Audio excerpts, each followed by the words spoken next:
नमस्कार मंडळी, तुम्हाला एक गंमत दाखवते. आज आषाढी एकादशी आहे, त्याच्यासाठी मी साबुदाण्याच्या थालीपीठाची तयारी करते आणि मी इथे बटाटे सोलते, तुम्हाला दाखवते. हे बघा. आणि बटाटे खाण्यासाठी हे आमची टिंगी इथे येडी इथे बसलेली आहे, आली आहे इकडे बटाटे खायला. तिला मी हे बटाटे सोलते ते कळलं आहे. हातात घेतलं की तिला कळतं. हे बघा, हातात घेतलं की बटाटा कळतो, अशी अंगावर येते.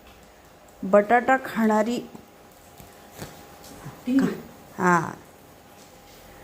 काय करते? काय करायचं बोला, असं बोला. आधीच बसली ती.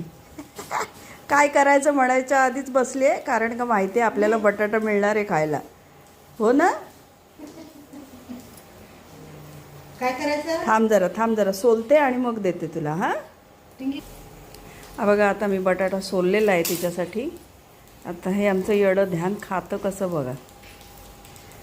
हे असं अंगावर यायला आवडतं त्याला.